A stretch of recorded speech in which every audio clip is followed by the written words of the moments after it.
Small all your life. You may start small, but you should not think and this seminar. Do not have a mindset of remaining small. Whatever you are, whoever you are, you can become a very great business. And that's what I'm going to be gearing you towards in this seminar. So these are the things we are going to be going through.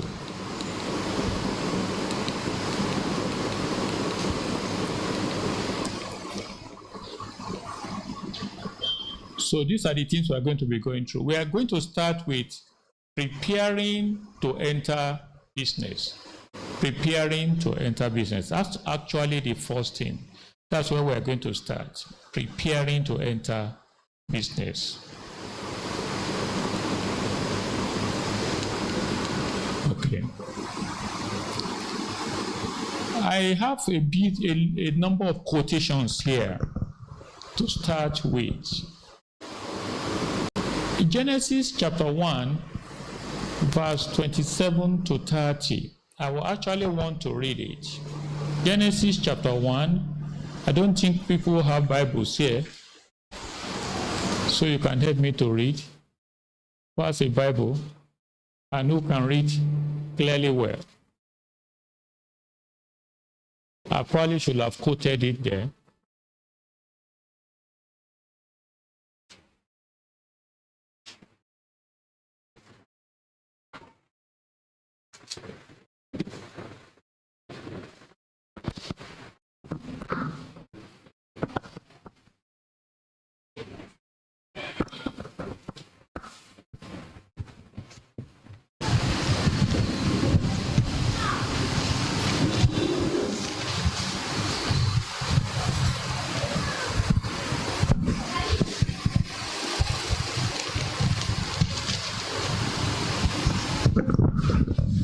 Genesis chapter 1 from verse 27 says,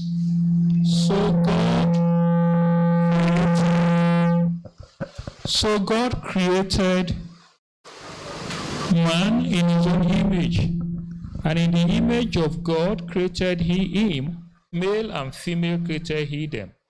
And God blessed them, and God said unto them, Be fruitful and multiply, and replenish the earth, and subdue it, and have dominion over the fish of the sea, and over the fowl of the air, and over every living thing that moveth upon the earth. And God said, Behold, I have given you every herb bearing seed which is upon the face of the earth, and every tree in which is the fruit of a tree, yielding seed, to you it shall be for meat. Let's stop there. What God has said here is we must have dominion over the earth. He created the entire earth and gave it to us. So the earth is your own. The whole thing, the whole purpose, as you come into the earth, the whole field is open to you, very wide open to you. You can do anything you want. You can do whatsoever you please to do. God has given it all to us. And you have the ability, you have the grace, you have the commandment, the instruction that God has given to you to dominate the earth.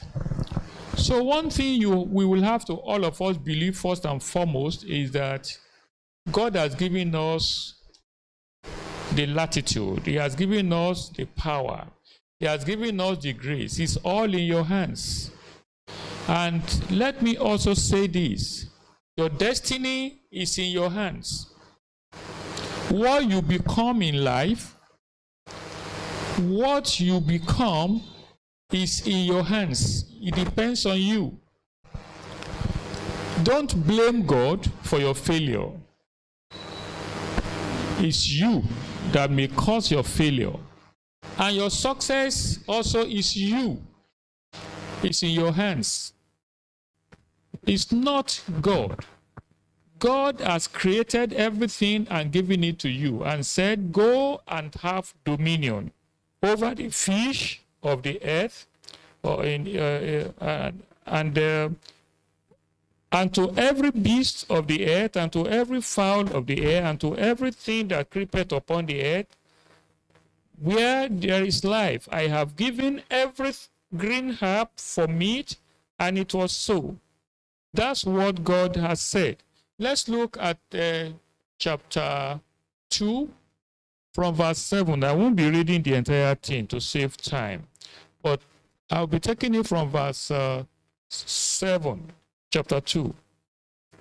And the Lord God formed man of the dust of the ground, and breathed into his nostrils the breath of life, and man became a living soul.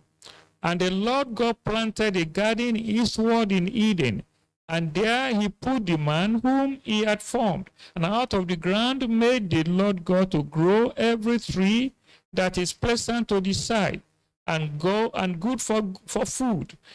The tree of life also in the midst of the garden, and the tree of knowledge of good and evil. And the river went out of Eden to water the garden, and from thence it was parted, and became into four heads. The name of the first is Pison, which compasseth the whole land of Havilah, where there is gold, and the gold of that land is good. There is palladium,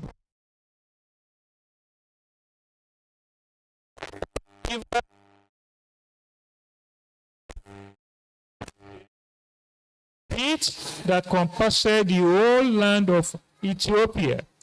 And the name of the third river is Hiddekel, that is it which goeth toward the cast to the east of Assyria.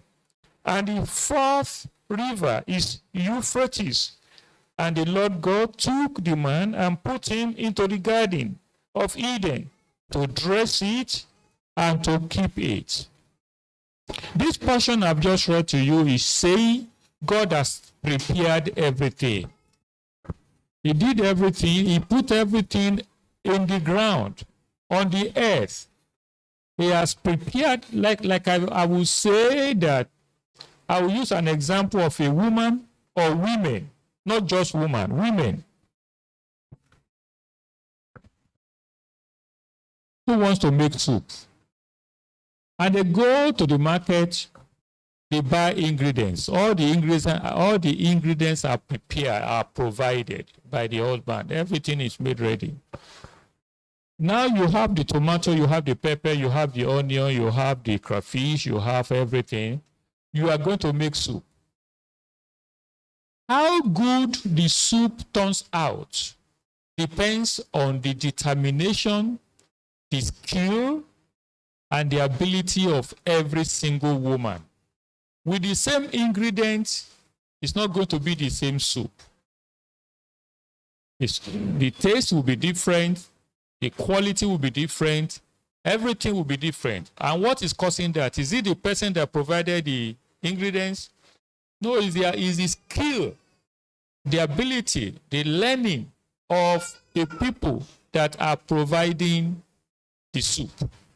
And that's what you find in life. What we turn out to be in life depends on every one of us, not God. God has provided everything. He will not do the cooking for you. He will not do the working for you. It's in your hands. He has given you the brain. He has given you the life. He has given you the resources. He has given you everything. If it is that you are going to be mining treasures from the ground, He has put it there. If it is that you want to become a mechanic, how successful a mechanic you will be depends on your brain, your attitude, your energy. If you are going to become a very successful tradesperson, selling, buying and selling, all the materials are there, everything is there. It depends on you, your own ability, your own determination, your own attitude, your everything. What you become in life is in your hands. Depends on you. So I want you to establish that right now. What we are going to be going through in this seminar today and tomorrow by the grace of God is expanding some things, explaining something, bringing some things. Much of what I'm going to be talking about, you probably already know. A few of them may be new to you. And that's why we are coming together at this time to talk together, to think together. I am talking to entrepreneurs. Now, why things are very difficult is number two. Why things are very tough for us. The curse that God put on Adam. If you read from verse 17 to 19, and I think it's very important for us to read it. Let me read it. Genesis chapter 3. From verse 17 to 19. Genesis chapter 3 from verse 17. And unto Adam he said, because thou hast hearkened unto the voice of thy wife, and hast eaten of the tree of which I commanded thee, saying, thou shalt not eat of it. Cursed is the ground for thy sake, and in sorrow shalt thou eat of it all the days of thy life. Thorns also and thistles shall it bring forth to thee, and thou shalt eat the herb of the field. In the sweat of thy face shalt thou eat bread, till thou return unto the ground, for out of it was thou taken. For dust thou art, and unto dust shalt thou return. That was the curse because of sin, because of disobedience. because of not standing by the law of God that he gave to him, the ground that he called, that God created, the ground that God made, where he said the rivers were pure, the gold of that land was good, everything was fine, gave us the herbs of the field to eat, gave us all the animals, gave us everything. I think we need usher to direct people from outside.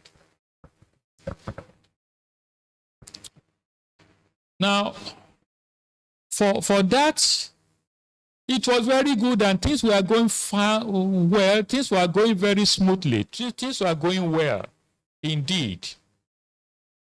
Until he committed sin. Until they went against the law of God, and God laid a curse. Making ends to meet, it will be very difficult progressing and then having things well in life. But I will show you from this, things can change for you. In Genesis chapter 12, from verse 1 to 4, God called Abraham. Let's read that one as well. Genesis chapter 12, from verse 1.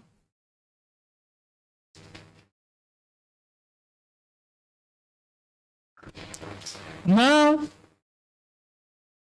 the Lord had said unto Abram, get thee out of thy country, and from thy kindred, and from thy father's house, unto a land that I will show thee.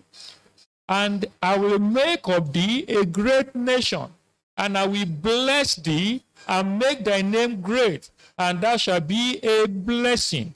And I will bless them that bless thee, and curse him that curseth thee. And in thee shall all families of the earth be blessed. Now we had a curse in chapter 3, God cursing all the whole world through Adam, and cursing the ground that it shall not yield its strength for us anymore. But then God gave favor to Abraham. And God said, I bless you. You become a blessing, and whosoever blesses you, I will bless. So God has changed things in Abraham. And we got grafted to the blessing of Abraham through Jesus Christ. So once we come into Christ, we were able to receive the blessing of God. And one thing that may be occurring to your mind, one question that may be coming to you right now is that, is it only Christians that can be blessed? We've seen many unbelievers, we've seen many people that are not Christians that are blessed. I won't be able to take the time now because of time to begin to talk about what blessedness means. It's not just material riches. Blessedness is not just material riches. It's much more than that. When you talk about blessedness, you have about 8 things inside. We have a list of it. Material riches is one of them. Peace of mind is one of them. Health is one of them. Being close and being friend of God is one of them. And the last one of them, of the blessedness we are talking about, is to have heaven at last. To be great in this world and enter eternity in the kingdom of God. You may have all the resources you have upon the earth without peace. You may have all the resources you have and all the riches and all that is in the world, and yet enter hell. So that is not blessedness. Only in Christ is blessedness. Through Abraham, God turned things around for Abraham. And we got into the family of Abraham through Jesus Christ. And that is blessedness. The blessing that God brought upon Abraham, we have it through Jesus Christ. And let me take this last part in Psalm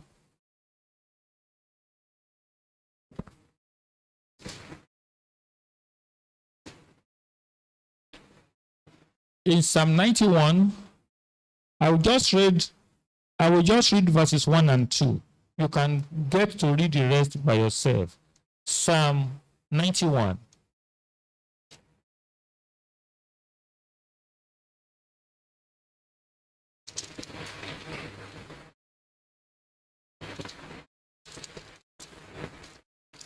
I will read verses 1 and 2 because I want to connect it. I'm connecting it with all that I've been saying. All these Bible passages I've been reading, they all connect together. So Psalm 91 says, "He that dwelleth in the secret place of the Most High shall abide under the shadow of the Almighty. I will say of the Lord, He is my refuge and my fortress. My God, in Him will I trust." I want you to understand those verses. Continue to the end of the chapter, and you see all the promises of God for you. I am saying God changed the curse that He laid on Adam. God changed it at the time on Abraham. God called Abraham, "Come out from amongst your people. Come out from the cursed people. I will show you where you and I will abide together and move together and relate together. And I will make you a blessing. And whosoever blesses you, whosoever associates with you, will be a blessing." And I am saying that we are connected to that blessing.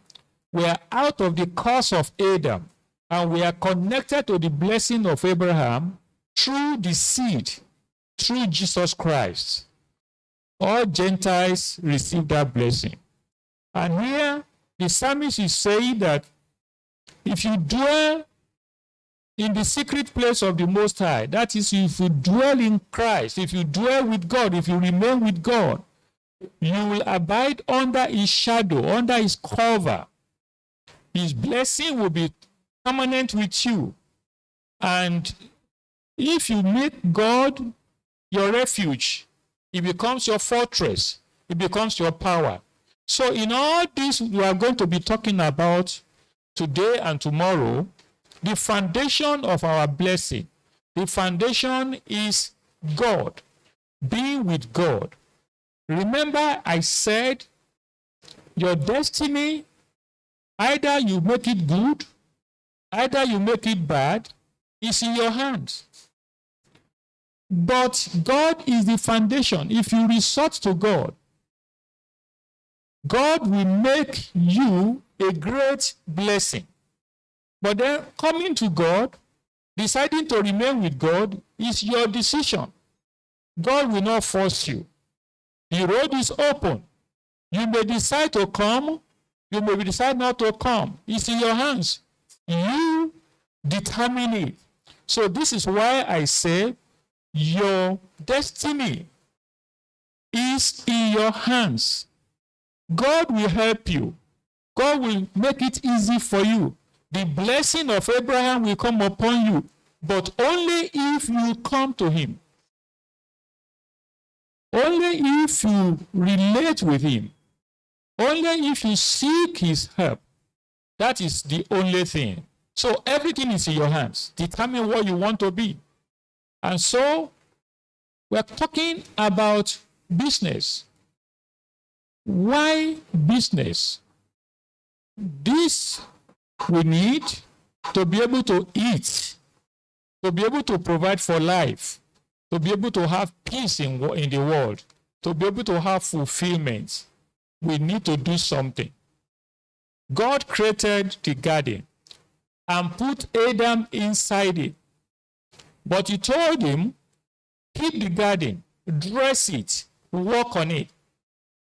When He drove him out of the garden, He said, out of the sweat of your face, you will eat. You need to eat, you need to do well, or you are going to have hard labor. When God changed it at the time of Abraham, you will still need to work. But the blessing of God will be upon your work. He will guide you and lead you. You will still need to work. So no one in this world can live well, can eat, can live okay without working. We have to work.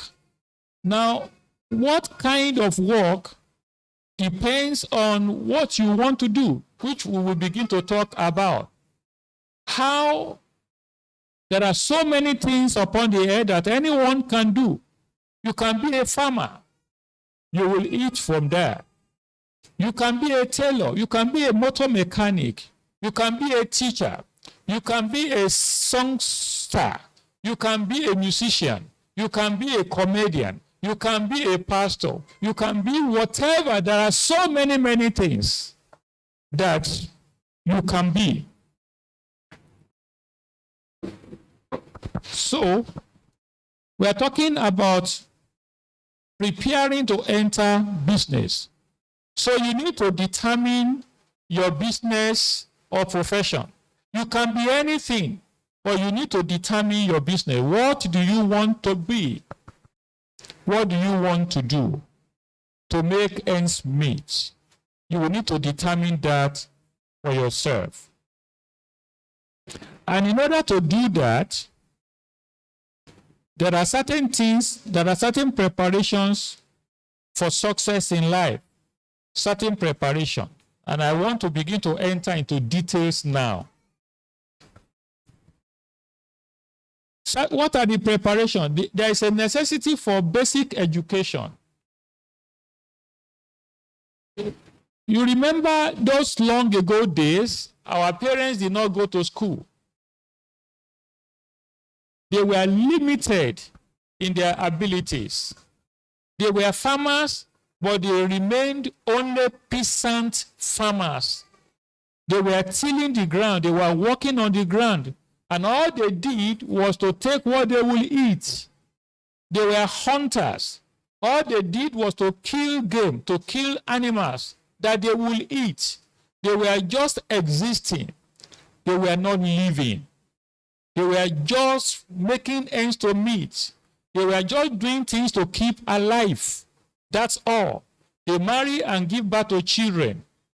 And they made those children also work on the ground.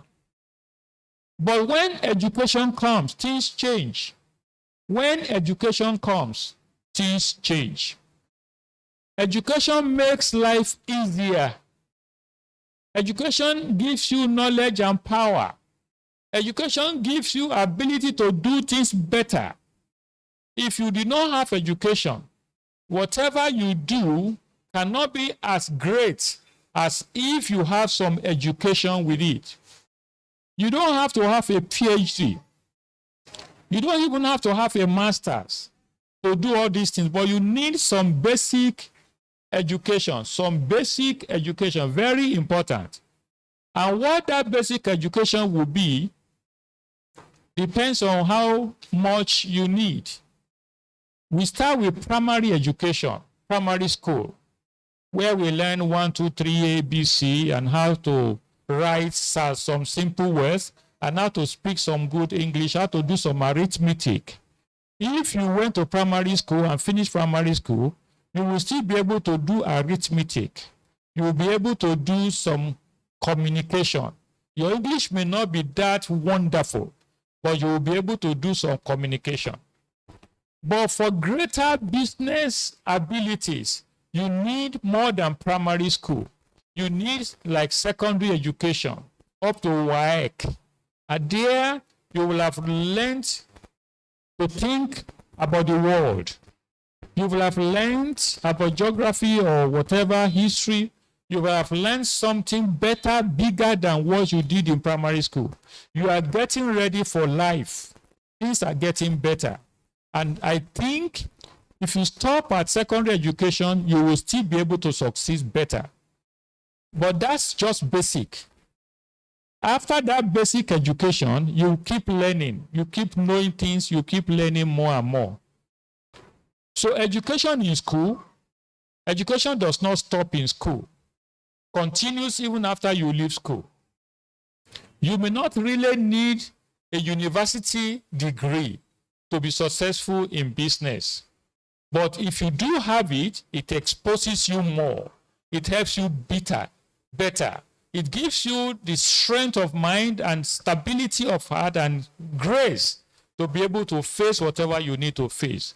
So if you can go on to university level to get at least a degree, a bachelor's degree, it's better for you. But if you did not, you need up to school start, secondary school education. If you stopped at primary education, it's like you are not educated. You need to do better than that. So all I'm saying is that you need basic education. It's important for today's world. Our fathers did not have it, but they suffered. They did not know why they were suffering because they did not have education. They suffered. There are quite a number of diseases that faced them. They didn't know about. They did quite a lot of things in a very hard way because of lack of education. Some of them realized that, and they made sure their own children go to school. They made sure that their own children got the education they did not get because they believe, they know truly that if you got education, life will be easier. And that's true. And I want to say to some of you that are here, if you have not gone more than primary education, you need to do more. Get back to see how you can read more. You don't have to go and register in a secondary school for you to be able to get secondary education. You can still go back and read. It's important for you to do that. If you are going to benefit from most of what I'm going to be talking to you today, you need education. I will not mingle that. I will not begin to beg that. I'm going to be saying some things later, maybe today, some of them tomorrow, that we require education. And if you missed secondary education at this age, you can still have it. I was listening to former President Obasanjo, who was saying he got his PhD at the age of 80 years. He got his PhD. He became a doctor at the age of 80.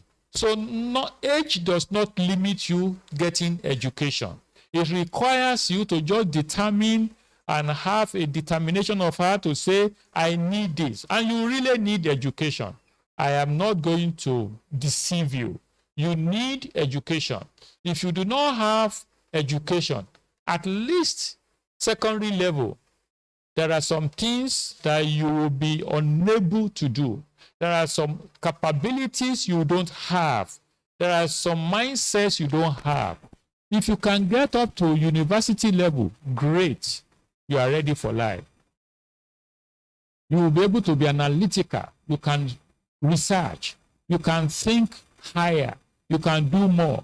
But it is not too important for you to get university education. But you need at least secondary school education. If you stopped at primary school, it's not enough.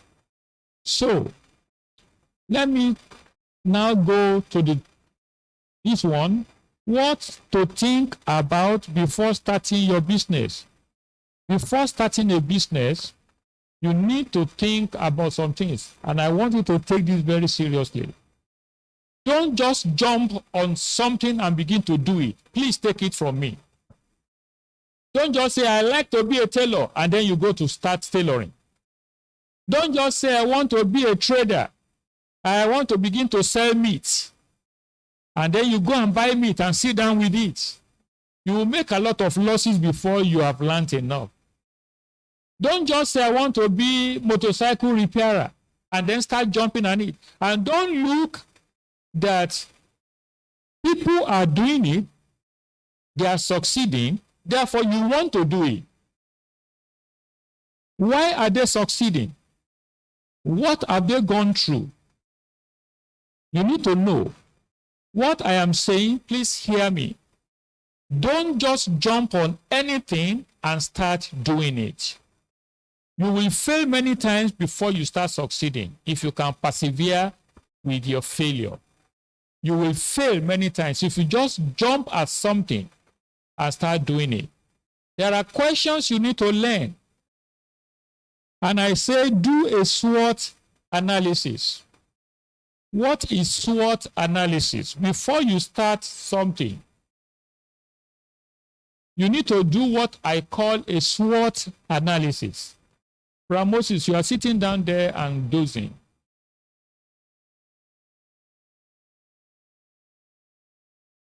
What is SWOT? SWOT.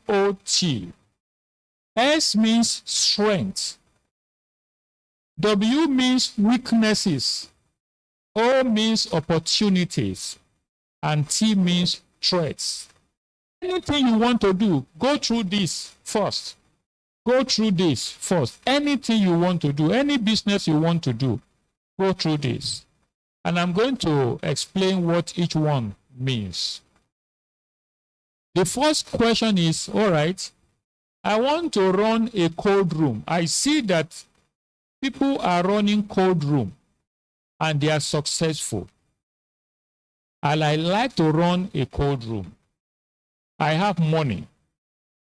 I have ability. I want to run a cold room. The first question is, yes, I want to run a cold room. What strength? What is the strength you have? And when we mean strength, what do I have to be able to successfully run a cold room? What do I need? What qualities do I need?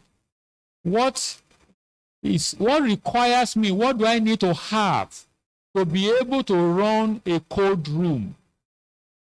Number one, do I have money to buy the fish? You write it down, yes. How much do you have? And how much does it require to run a cold room, to start a cold room? What are the things you need to start a cold room? You need land. You need the cold room itself. You need electricity. You need knowledge of fish. Which one do they call kote? Which one do they call shower? Which one do they call the various names? You know it. Do you know it? Do I know the fish? What is my strength? Do I know what they do? And you are going to see, because you are just starting, you are going to answer, no, I don't have enough strength. I don't have enough. You probably don't know how much you need. So you go and you start with educating yourself. How much do I need to start a cold room? The land, how much? Why will I rent it or buy it? The cold room, how much does it take to get a cold room? The freezer that will freeze the cold room. The generator, because power will be failing.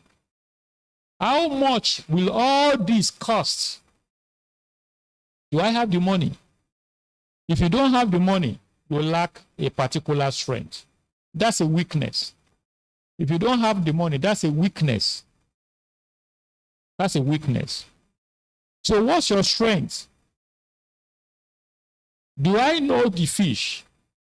No, I don't know the fish. That's a weakness. So what do? I want to do a cold room. So I want to ask you a question now. I don't know the fish. That's a weakness. I don't have the money. That's a weakness. And I still want to run a cold room. I love to want to run a cold room. The question you will need to also ask, which you may not know that you need to ask. If I hear the smell of fish, of raw fish, if I hear the smell of fresh fish, what does it do to me? It may do something to you. It may affect your health. If I enter inside the cold room, what does it do to me? Well, can I withstand cold? There's so many questions you need to ask. When you go through strength, this SWOT analysis, What I'm saying is, don't just jump on anything to start doing it. Do you have ability? Go through SWOT. Now, my strength, I know fish. I have the money. And you list everything together. So what are the weaknesses? Power. Electric power is a problem. That's a weakness. So how do I ameliorate that? How do I solve that one? I need to buy a generator. I need to feed generator with diesel. And how would the business turn out if I have to buy diesel upon diesel upon diesel upon diesel? Will I be able to break even? What will I do? The reason for SWOT analysis is to be able to know ahead of time what you are facing. You don't enter into a river before you know you cannot swim. You don't just jump into a river to now find out there is shark inside. You don't just jump into a river to find out that the water enters your nose. You don't know how to prevent it.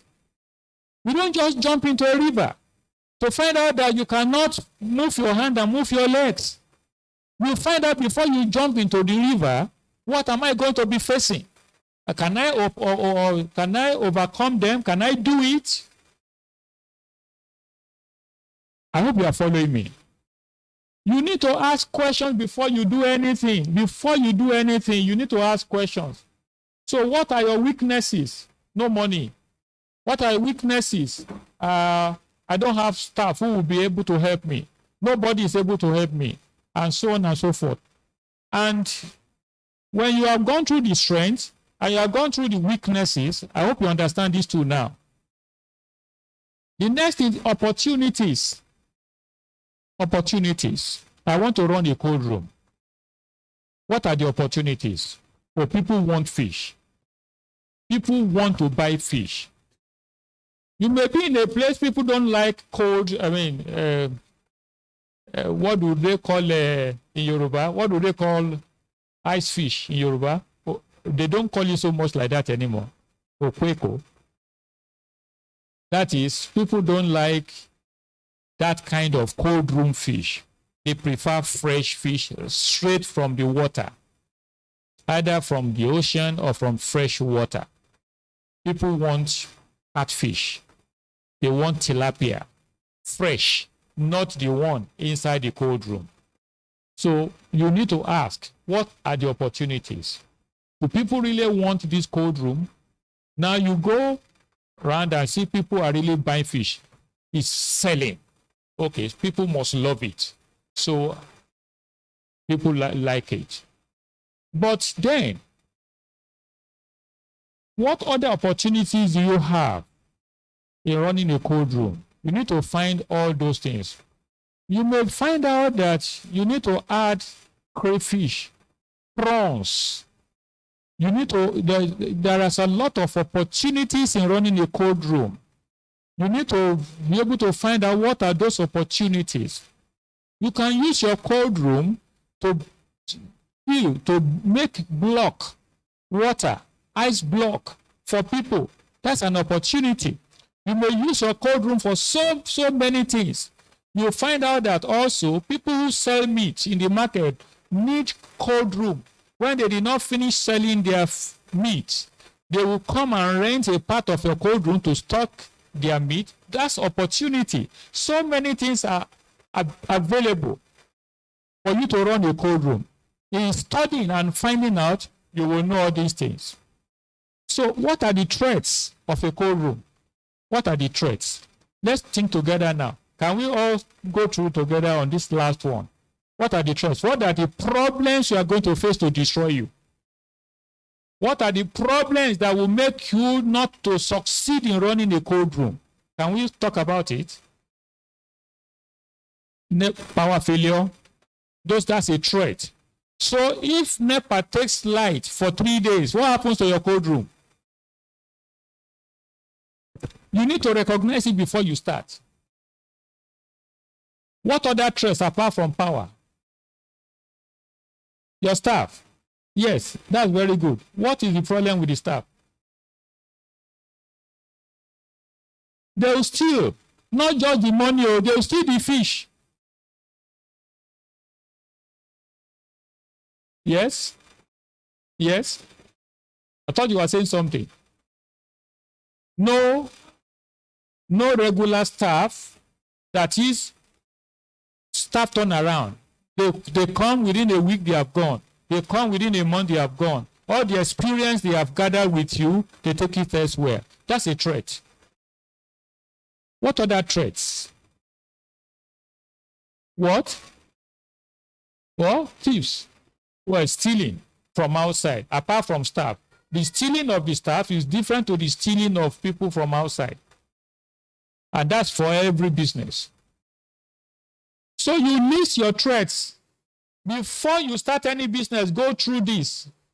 We call it SWOT analysis. What are my strengths? What are my weaknesses? What are my opportunities in this business? What are the opportunities I have? Another opportunity is that when I gain experience, I can go and start cold room all over the place. There are villages all around where they come to town. They travel a lot to be able to come and buy fish. I can go and establish with them instead of they coming. And it doesn't have to be a very big cold room.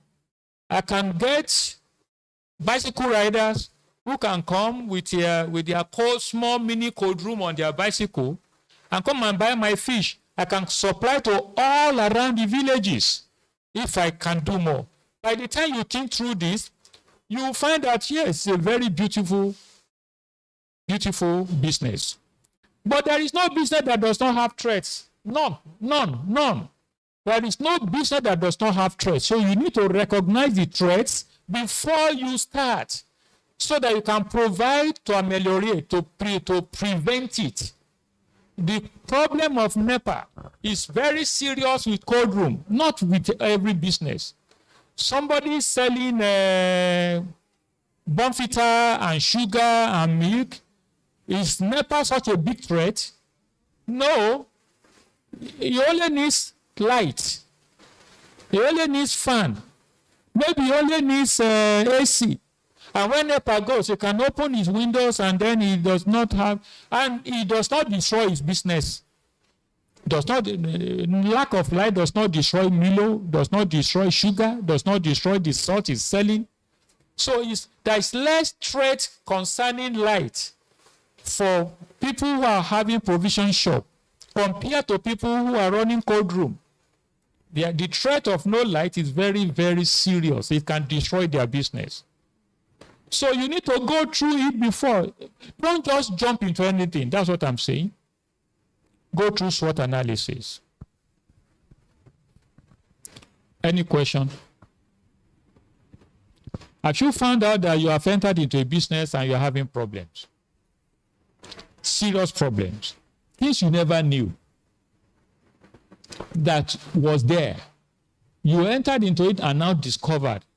What do people now begin to do?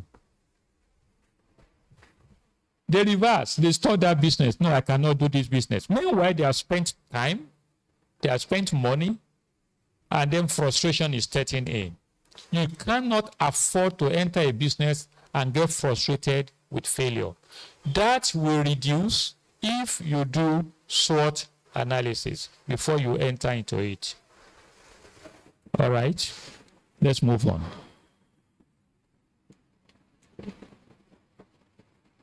I hope this is the next slide here. So we are now going more. When you enter into business, there are only two kinds of businesses. Only two kinds of businesses. Either you provide products or you provide services. Only two kinds of businesses.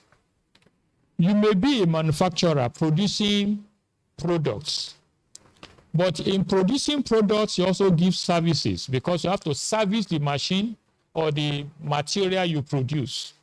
You have to service it. You may be a seamstress, a dressmaker. You may be a dressmaker.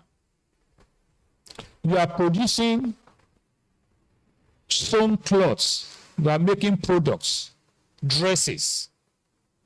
You can also provide services by amending the clothes from other people.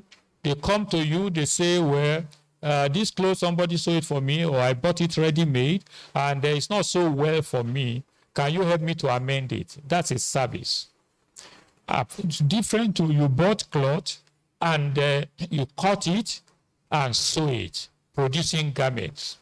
So there are only two kinds of businesses: products, services. Now, if you want to make products and services, it has to be what people need. It has to be what people need. If you are producing something that people don't need, you have no business. And you may be producing things that people don't need. Well, what can that be? Let me give examples. You are in a town. This may not be able to happen, but there's a town where everybody is blind, and you are providing spectacles. Who will buy? You need to produce things that people need. Otherwise, you have no business. Brother Sunday he provides service. He does not make products. He gives us security service. He provides security service to guard places. If he goes to set up his business where people don't need security, like no criminal, no thief. And it was so in this country one time. I remember the house I lived at Kodesho Street in Ikeja in the early 60s. We never locked our door. 24 hours, we never locked our door. You go out and come back in. No fence, not at all. No this kind of thing. Burglary proof. No. No burglary proof. No burglary proof on the door. In fact, we don't even lock the door at number 4 Kodesho Street, Nikeja. And most houses are like that in this Lagos. Until criminals entered. And we now need to begin to make burglary proof, make fences. And that was not enough. We need human beings to guard our gates. So he needs to provide that service. But if he were in those early 60s I'm coming about, and he sets up a security service, the only people that might need the service are who? The banks. Who again? Not even school. Not streets. Maybe the banks, where thieves are really attracted to. So, you need to provide products that people need and services that people need. You need to find out, do they need this thing in this place? Services that people need. Let me give you one more example that may look practical. You're a food vendor. You produce food. You make food. Apart from just giving food, you are making products. If you come from Uroboland, from Ugeli, and to set up a canteen in Ede, in Osun State, or in Ibadan, where only Yoruba people live, and you are producing starch with banga soup, Will you sell? They don't need it. They don't know it. Or put it the other way around. You go to Igbo land, Tonisha, and you start making amala with ewedu and gbegiri. Will you sell? They don't need it. They don't even know it. So you don't just jump and say, I know how to do this and start doing it. You may know how to do it, but do people want it? You may know, you may be a very good, wonderful tailor, but they don't wear clothes in that place. What will happen to you? You have no business. So you have to provide products and services that people need. Think about it. Do people need it? My friend Brother Samuel sells bearings. Abi? If you bearings for machines, bearings for vehicles, bearings for this, and you are selling bearings in a place where, yes, they have cars, they have lorries, but their vehicles don't get old before they change it. I know in many places in America, for example, they don't use a vehicle more than 2 years. They sell it off. That's why most of their used vehicles come from America, and they are still looking new. Because they don't use vehicles mostly, not everybody, they don't use vehicles more than 2 years. And that should be a goal for any one of you. You get a vehicle, don't use it for more than 2 years. So you don't need a mechanic. So if a mechanic comes to set up in such a place, where is his business? The vehicles are new. They are not giving them any trouble before I've sold it off. You have no work to do. In fact, vulcanizer cannot work in such places like that where there is smooth road and nothing that will punch your tire. Your tire can be on without any trouble for 2 years. For 3 years, and I'm telling you right now, vulcanizers have problem. I know it right now. If they don't know it yet, they have it. They have problem. I went to a vulcanizer and my tire punctured. And I said, come and patch this puncture for me. He said 1,000 naira. I think it's more than 1,000 now. I don't know. Because I don't need them anymore. And yes, I ride car, but I don't need vulcanizers anymore. He said 1,000. I said 1,000 for one hole? I know, this is not possible. But that day, I had to spend that 1,000. He patched my tire. The next thing I did is to go and buy patching material. I bought pumps that will work with electricity. I have it. In this car is there. I have pump there. I have patching tire material inside my car. If I drive anywhere, go anywhere, I have a puncture tire. It's not a problem. I will patch it while it is still on. I'll patch it by myself. I bring out my pump. If my tire looks a bit down, I put my tire there. I'll put my pump there. I will just connect it to the electricity in my car and switch it on. It has the gauge on it. And when it gets to the gauge that I want, I'll stop it. I'll put it back in the car. I have not gone to a vulcanizer in the last 2 years. And if everybody becomes like me, what happens to vulcanizers?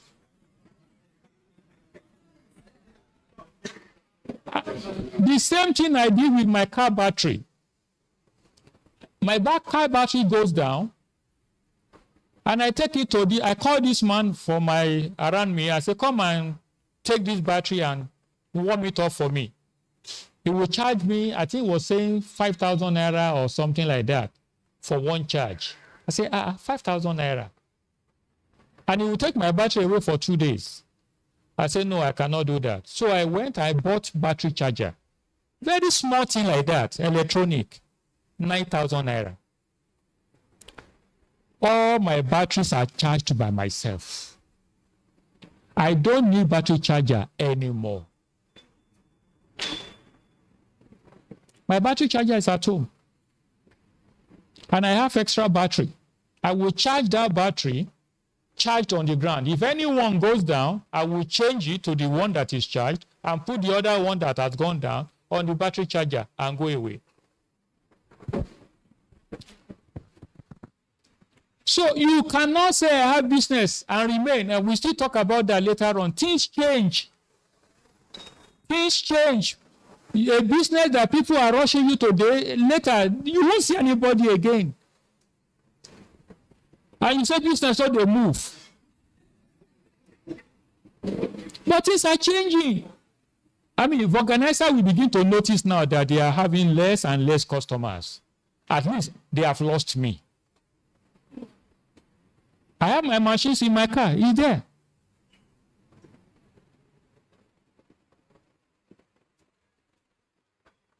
So you only provide what people need, products that people need. They may need you today, tomorrow they may not need you anymore. So that's why we get there later. We get there. Don't rest. You cannot rest. We'll talk about it very soon. And then location is important. Location is very, very important. Where you locate your business. I mentioned some before that if you go and locate your cold room where people don't eat cold room fish, where they don't eat frozen fish, you have no business. But let me ask you a question. If somebody lost beer parlor, he runs a beer parlor with pepper soup and goat meat pepper soup and chicken pepper soup and all that. And along Oniyori Street in my 12th year, people come from work in the evening and they gather there to drink beer and eat pepper soup. Don't they do that? And the women are making a lot of money. But if you now see a crowd in Redeem Camp, and you go and sell that kind of business inside Redeem Camp, rather than you locate your business inside Mushi, who will have better business? The one inside Mushi, I think, not the one in a small village. If you do Okada business in a small village that is not more than this Agility, it's not even up to, I know villages that are not as big as Agility. Very small villages, and you set up Okada business there. Do you have business? The whole place can be tracked within 2 minutes. 5 minutes can be. So why do I need motorcycle? So location is important. So where are you locating your business? Church is also somehow like a business. If I locate a church in a small village, I will not have many souls to minister to, as if I did it in a city. In establishing churches, we do everywhere. Mission for Souls is in villages, and we are in cities and in towns. We have small villages, we have big villages. And we know what we do to the pastor. We locate pastor there. In a small village, we have a small village we call Iberi in Kogi State. We have a church there. Mission for Souls is there. It's a small village, not really big. You can count how many houses are there. We have a full-time pastor there. Their offering and tithe, I know it, every Sunday, is less than 500 naira.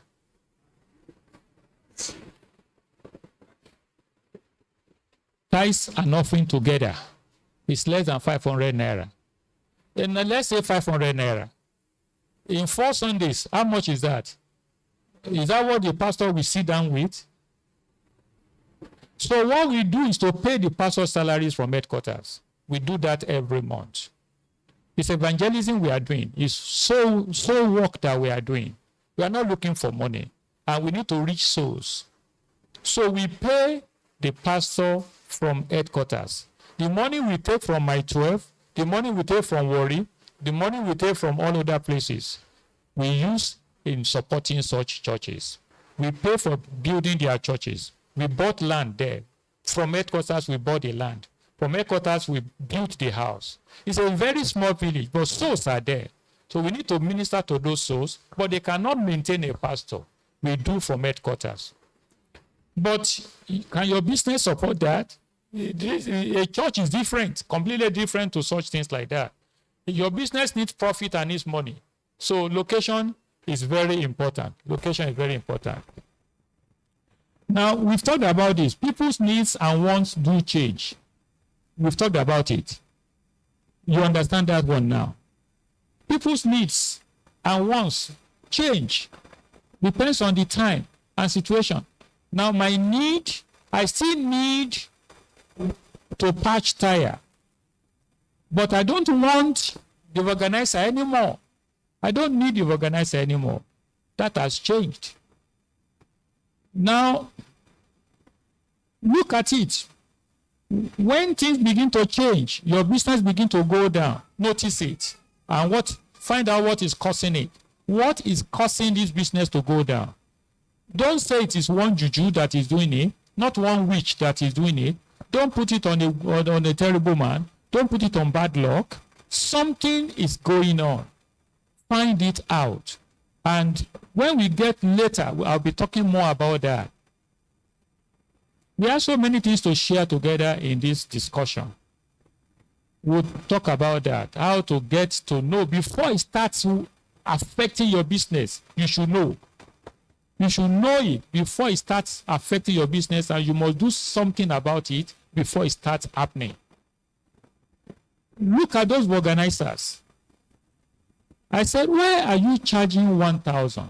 He said, that's our decision in our union. Okay. So you stick to your decision in your union. When your business is going down, will your union help you? Your union will not come to your aid. So you need to use your common sense. There was one on my street, by the gate of my street, and he said 1,000. I said, but I'm a member of this street, you're a member of this street. Can't you consider people that are instead of are not deal with people that are inside like people that are outside? He said, no, that's what my union said. I said, I will never come to you again. And I've never been to him for 4 years. I've never been to him again for 4 years. You need to use your common sense. Not union. Find a way to do, and if your union is so strong as to destroy your business, think about it and do something about it.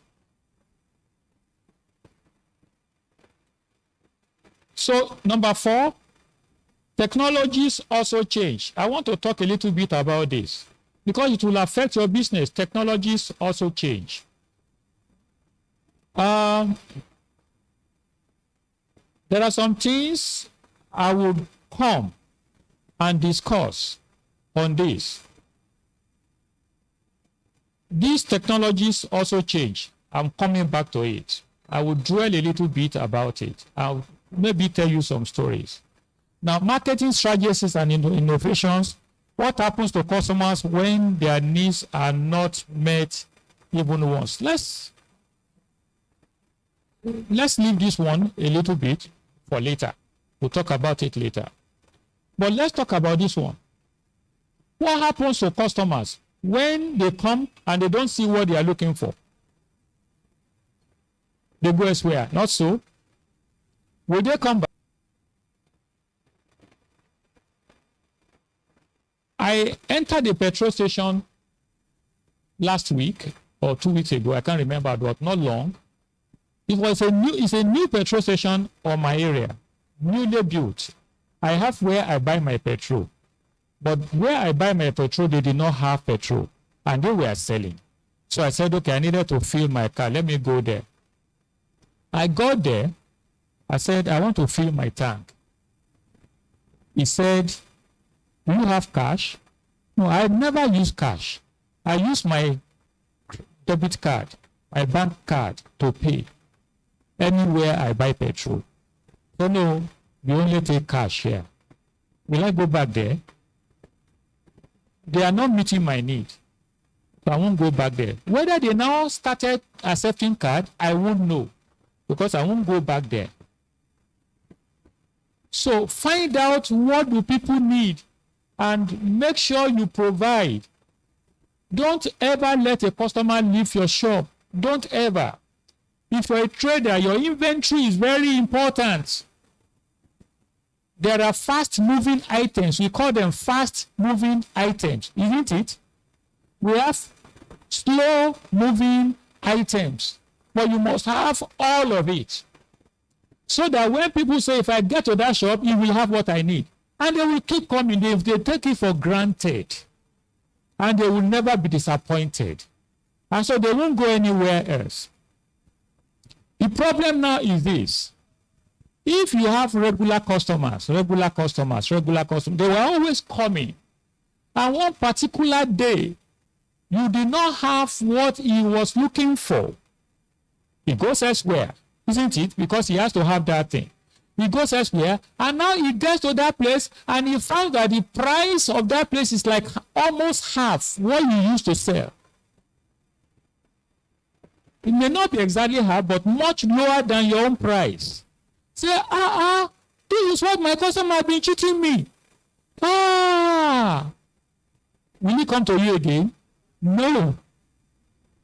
Or it's the same price, but you are always frowning your face when they come, always shouting on them. But he now goes to another shop. Welcome, how are you? How are your children? How this weather now? How everything? How everything? God bless you. And he meets you with friendliness that your usual place don't give. What do you think? They are gone somewhere else. In my own shop, I'm not just a pastor. I need to let you know this. I'm not just a pastor. I'm a businessman too. I have businesses. And I earn from my businesses, not from the church. My only interest is in the church is to win souls, is to make people members of the kingdom of God. I'm not running church because of money. And I don't take money from the church at all. Since I've been running Mission for Souls, I've never taken money from Mission for Souls. I had where I worked, they were paying me salary, we were running Mission for Souls. When I retired from there, I actually retired early because of Mission for Souls. So I can face Mission for Souls more.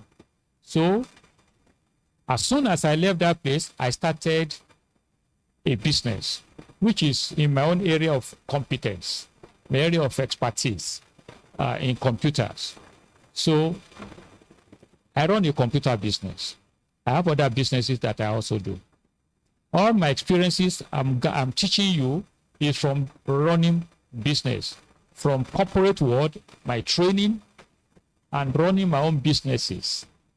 These are from my trainings in the corporate world and from my own practical experiences in running business. That's what I put together here. In my office, I have my computer business in Ilupeju, not far from Coca Road. We do computer business. We have customers. They come regularly. We represent, in one particular type of our business, we represent American businesses. They use us to treat their business. This American business has associates all over the world, anywhere, all countries of the world, including Nigeria, including us. So when people need their business, they come to us. They cannot go to America because they need to be there physically. The people who need their business, their customers need to be there physically. So we open our shop to them. We have a particular room where we attend to them. And we have many businesses like our own all over Lagos, many. representing the same American company. So the more clients come to you, the more your income, the more they pay us. The more people we attend to, the more they will pay us. So we need many customers. And we have divided all the customers amongst all of us who are in Lagos. We need to attract more customers. You know what we did? When they come to us, before you go away, we give you a bottle of mineral or a bottle of water, whichever one you prefer. I am not teaching you there, don't drink mineral.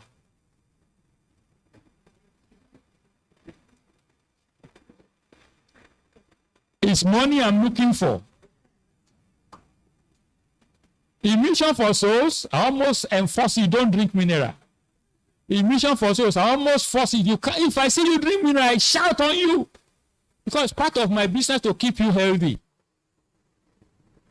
But there, Coca-Cola it doesn't care about your health.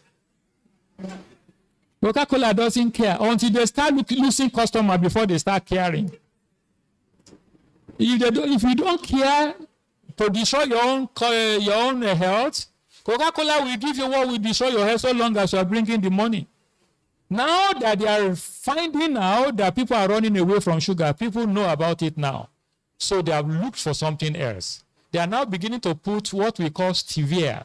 It's a plant that's sweet like sugar, but it does not give you glycemic. It doesn't have any glycemic index. It does not have the kind of destruction that sugar does. It's called stevia. And they're now using it in their Coca-Cola. And so people are now growing stevia. And Coca-Cola is now buying. Anyway, that's by the way. That's the kind of business that people do. So when you come, we do so many things. We welcome you very well. We know about you in details. We know where you work. We know your birthday. We know your family. And when you are going, we give you a bottle of Coke or Fanta or water, whichever one you prefer. It's in the fridge. Go and take what you want. When we first started, people were so happy. They were comparing us with other. They don't do this one in that place. They don't do that one in that place. And now we have very many customers. Very many customers, to the extent that only on Sunday we don't work. We work Monday to Saturday. Some people want Sunday, so no, we can't do Sunday. We are Christians. We need to go to church. But we did all these things we call business strategies. And you put innovations, marketing strategies and innovation. You need to think about it. You need to look at it. Don't just be there because you have competitors. People are doing the same thing. And people have choices. They can go anywhere they want. You can't force them to come to you. What will attract them to you is what you should now think about and do. Whatever your business is, innovate. Innovate. Have strategies to win customers. And make sure you never fail them. We'll talk more about this later on. We'll talk more about it. Are you following me in everything? Very important. We've talked about what happens when customers go away, when you don't meet their need. They may think, let me just go and buy that one item. I will come back to you again. They will now meet a better provider. They don't owe you anything. They don't come back. Never come back. And so make sure you always have everything. Now, we will talk about it later on, but let me just mention it.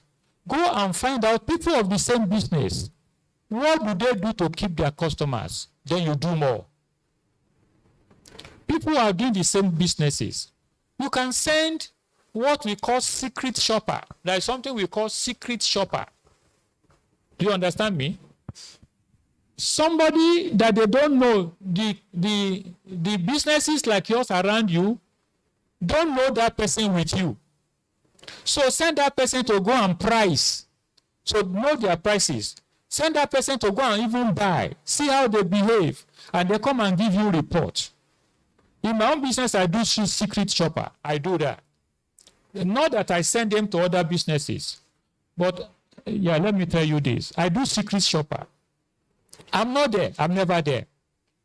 I'm never there. I don't think I've been to that shop this year. I don't think I've been there this year.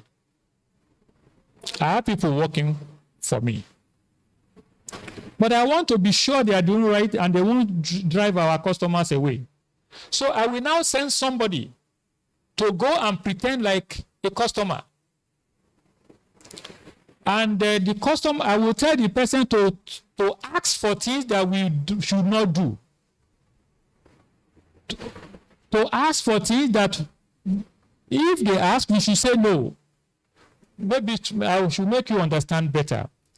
The kind of business we do is examination, computer examination. We have this company in America that provide exam on the internet.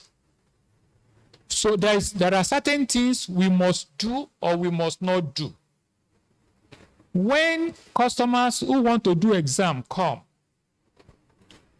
we must do certain things to take their details.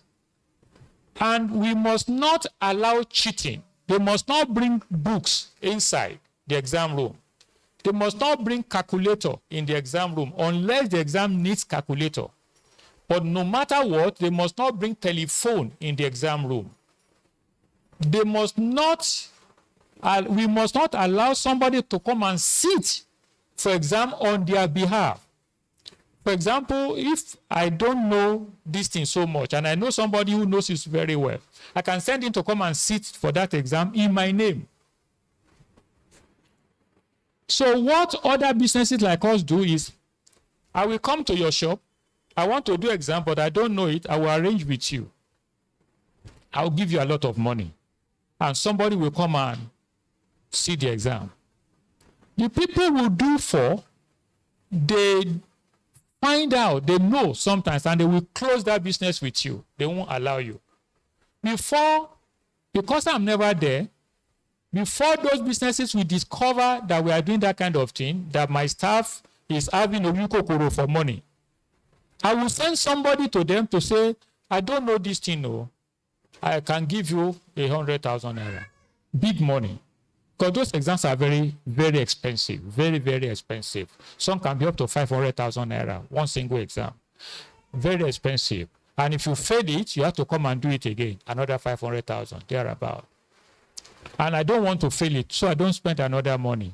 So a little bit of the money I could have used, I will offer it to the staff. Let somebody come and sit for me. So I will now send my own person to go and do that same thing, to see whether my staff will accept or not. As soon as I hear that the staff accepted, what happens to that staff? It's gone. Unfortunately, because this staff has gathered a lot of experience. It's not easy know-how. In fact, we do exam to be able to do that business. We do exam. I did the exam. My managers did the exam. And you must make a minimum of, in fact, my own standard is a minimum of 90%. You must make, if you don't make 100%, shouldn't be less than 90%. So it's very important that you look at your businesses and see what can destroy your business. And if it's a place you are not often there, don't trust your staff. We'll talk about it later on. Find a way to check on your staff without your staff knowing. Don't just assume that he's a good person and he can never do wrong. Don't assume. Your business can be destroyed before you know it because of staff. You can send somebody to go and price something and let your staff steal your material to sell. Oh boy, I don't have a lot of money and I need this thing. Can you just give it to me? Your guy no go no. It's plenty there. I will give you some money. And if he agrees, you know what your staff is like. All right. So that's that.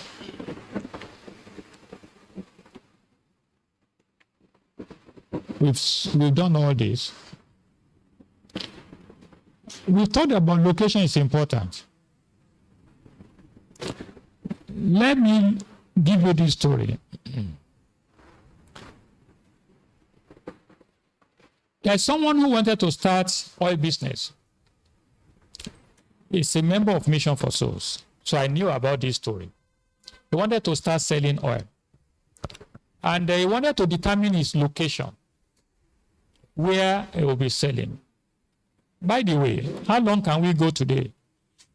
We started about 10:30 or to 11.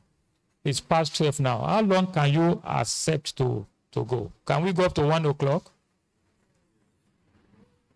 Okay, it's 12:15 now. So we have about 45 minutes. We won't be able to go too long today. And if we come tomorrow by the grace of God, I don't know how far we can go. If we don't finish this seminar tomorrow, we will find a way to create time and finish it. Because there are very, very many interesting things at the bottom. Very many interesting things there that you need to know. And you need to inject into your business life. So let's go until about 1 o'clock, then we'll stop. But let me tell you this story. He wanted to start selling oil. And he has money. We went through that thing we call SWOT with him. And he decided to go and start in the market. In the market, there are places where meat sellers gather. There are places where onion sellers gather. I think you know that.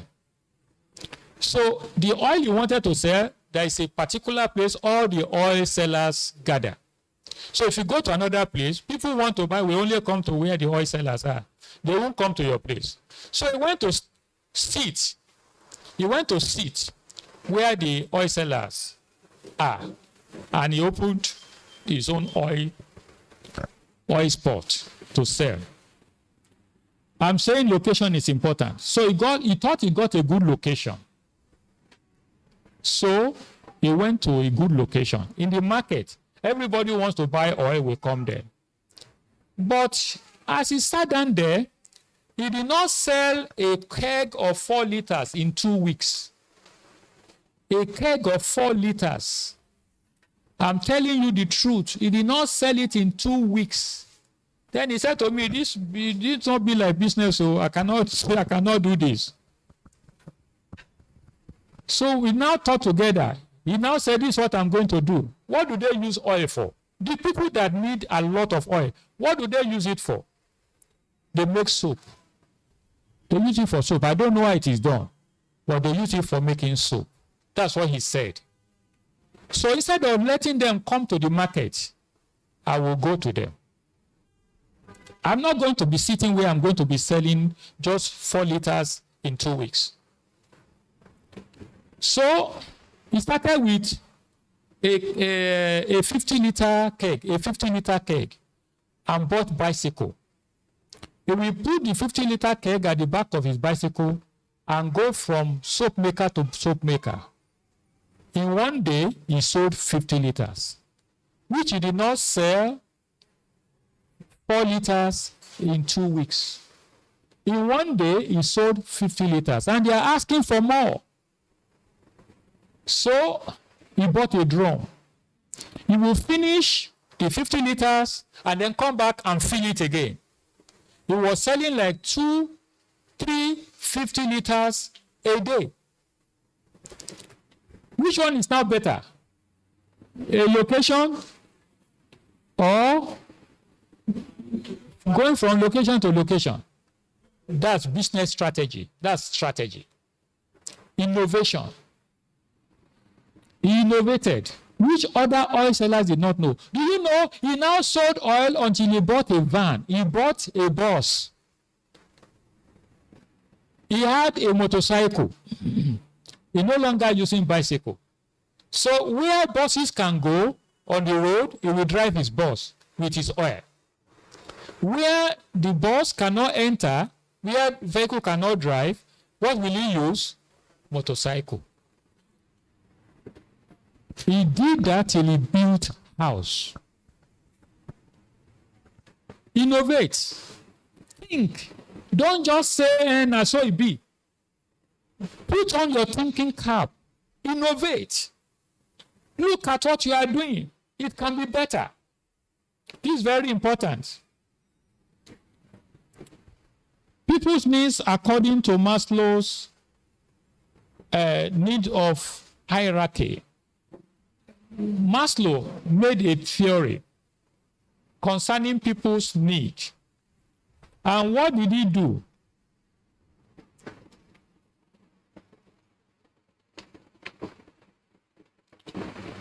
This is needs hierarchy. You don't need to worry too much about it. This is a theoretical thing, but it applies to everyone. This Maslow's hierarchical needs of hierarchical needs. At the bottom is everybody. Your psychological need. You need first and foremost food. Your psychological needs, and this is where most people are. When we satisfy here, we go here. When we satisfy here, we go here until we get to the top. But we don't care about the top until we are satisfied about the bottom. And what is the need at the bottom? Your basic needs. Food, shelter, air, that is life, and so on. So when you are thinking of your business, what is it something that people need? This is how you think about it. And how many people need it? Is it majority or small? Now, when you look at safety and security, you need this only after your belly is full and you have clothed yourself and you have housed yourself before you start thinking of safety and security. Now, it is not, this will be like for Bra Sunday, it is no poor man, and I want you to know that. Is there any poor man that you are supplying guard to? He never finished feeding. What does he need a guard for? The hierarchy of needs, that's the thing. Hierarchy of needs. Before, and when you get to the up, you have satisfied every other thing before you start going to be top. So when you are setting up your business, think, is it what people need? And who are those who need it? Who are those who need it? For example, if you go to set up a booker, we all know Ikoyi or Victoria Island. I'm not talking of Aja. I'm talking of Ikoyi, Bodilon Road, all those other places in Ikoyi where very wealthy people live. Managing directors of companies, CEOs of companies live. And you go to set up a booker where you have bench and you have curtain, white curtain to cover. And the canteen is by the roadside. Which kind of people will come there? The big men with cars? Which kind of people? The security guards, the road cleaners. If they are building a new building around there, it is the laborers that will come there. You won't see those highly placed people in your canteen. If you want to make them come to your canteen, it's not going to be by the roadside. It's not going to be just an ordinary shop. It has to be air conditioned. So your provision will have to be higher. Your thinking will have to be higher, depending on the people you are serving. And you have to accept that this is real reality, important reality, very important reality you have to take care of. So that's Maslow's hierarchy of need. Now, I said technologies also change. I told you I was going to take a little bit of time in this one. I won't take too much time. But I want to show you some pictures. Technologies change. Have you seen this before? How many of you? What is this? Do you see the handle? This is old gramophone. I want to ask. I will need to block this thing a little bit.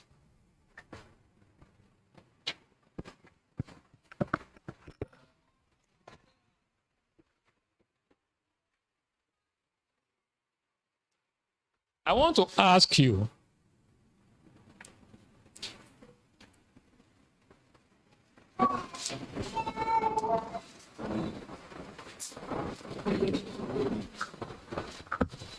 how many of you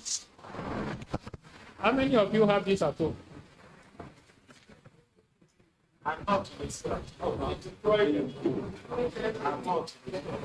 How many of you have it at home? Let me see your hand. If you have it at home, you have. You know it, but you don't have it. You've used it before.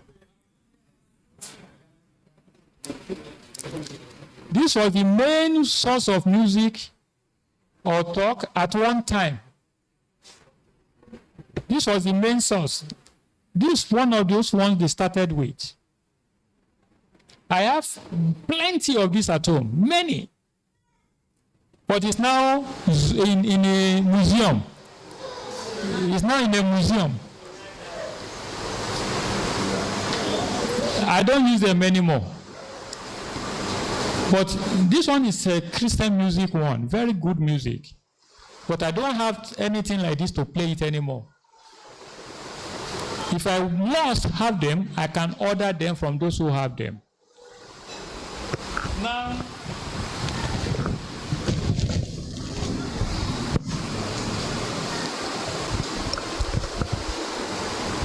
we now no longer use this.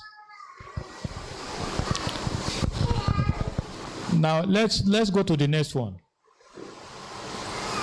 From that one I showed you, they went into this one. They improved to this one. Technology is changing. The one I showed you before,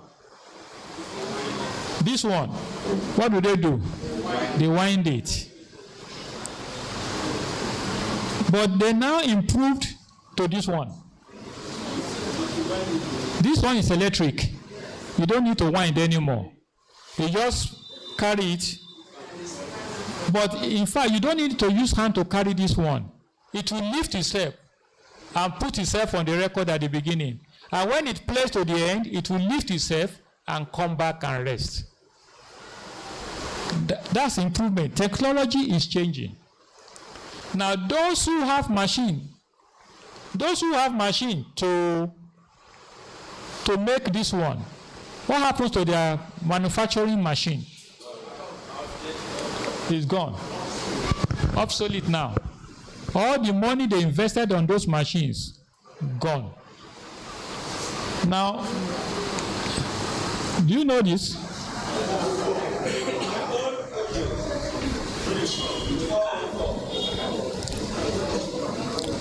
Do we have it again?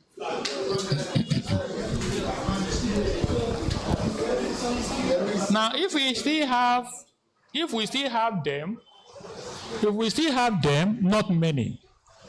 And if you are now going to Ladipo to start a spare parts shop, for this alone, do you have business?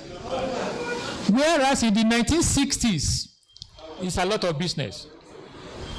In the 1960s, in the 1950s and 60s, there's a lot of business. But this one is no longer. And you cannot have business on this anymore. Okay.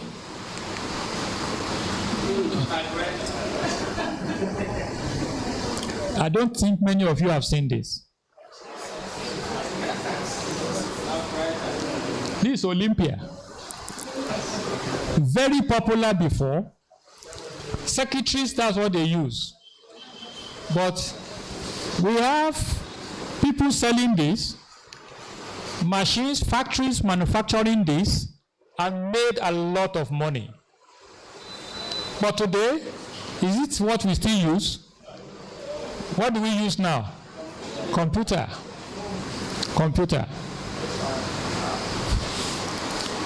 And there are businesses associated with this.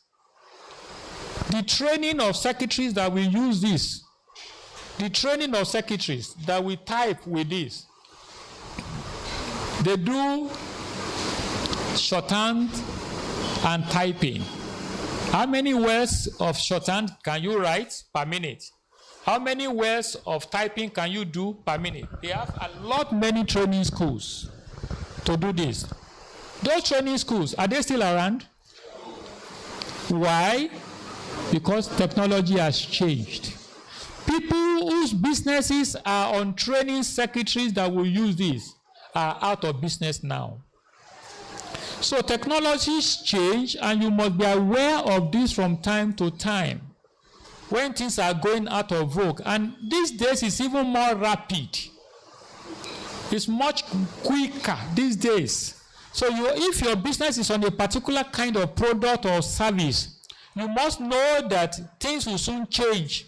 So don't rest on it. You must update yourself from time to time. Update yourself from time to time. I want to say to you, I use myself as an example. My training in the university was in computers. I graduated in computers. My degree was in computers. And the technology I trained on as a programmer, a computer programmer, we call those computer languages COBOL, Fortran, PL1, and all that.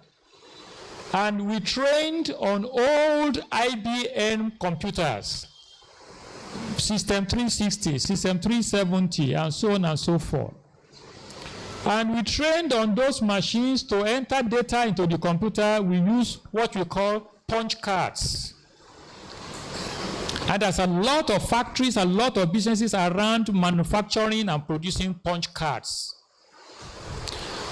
I think I should tell some stories so as to hone these things home and not rush too much for time. Now, those secretaries who produce punch cards in my company in those days, they learned how to type, and it's the same. The punch machines are the same as this. Only they don't produce paper, they produce punch cards. They punch the cards. And we have many people that we employed to come and be doing this, to produce punch cards. But very soon, they modified those machines, the punch cards, they modified them. And instead of it producing the card as you are typing, it will store the information and display it and allow you to correct it before punching the card out, so that less cards are wasted. You don't punch the card and find it's an error, destroy the card and punch another one. So we were having that machine. It's a step up. Then next, we don't need punch cards anymore. We now have what we call direct entry machines. They are not computers, so to say, but we call them direct entry machines. These are machines where, as you are typing, it's going directly into the computer. It's feeding the computer directly and storing it on the computer until it is necessary. So all those ladies, because usually we use ladies, all those ladies that were doing this, we didn't need them anymore. In my department, we had 12 of them. We had 12 of them. And when we now went into direct entry machine, we converted them to direct entry machine. It's the same keyboard. But now when we now stepped up from direct entry machine, very quickly, these things were happening very quickly. We now had new computers that the user will, just like you have your computer today, will now be able to run their own program and do everything by themselves. We don't need specialized people to be typing again. So when we saw that happening, we started telling our ladies, we're not going to need your services very soon again. My boss told me to tell my people, we are not going to need them anymore in another 6 months. We'll give them 6 months to transform. If any of you have gone to secretary's training, if you know how to do secretary something, we can absorb you into the company. If you don't want to do any other thing, if you cannot do anything other thing, we'll retire you. Only 2 of them were able to be absorbed. The remaining 10 were let go. You just paid them off. Because while they were doing this work, they were not looking at something else. They were not looking to update themselves. You cannot just sit down on one thing. Things change. So you need to begin to update yourself very quickly. Now, I trained as a programmer and I worked as a programmer until technology changed. Technology has changed today. I can no longer call myself a programmer. No, I am no more. The rudiments of programming I still have, they still use. In fact, there are some of them they've thrown away, which is still very useful, they should keep, but they've thrown it away. Like flow charting, for example, they need to do it. They are not, most of programmers are not doing it again. But if you do flow charting, it makes programming very easy for you. Anyway, I am no longer a programmer, but I don't need to be a programmer anymore because I've transited to something else. But I still manage programmers. I still need programmers. They now work for me. So this one is gone.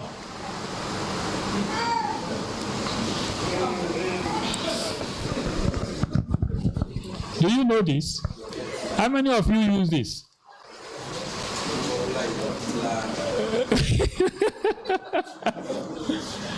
And I'm sure not many of you have used this. Do you know it?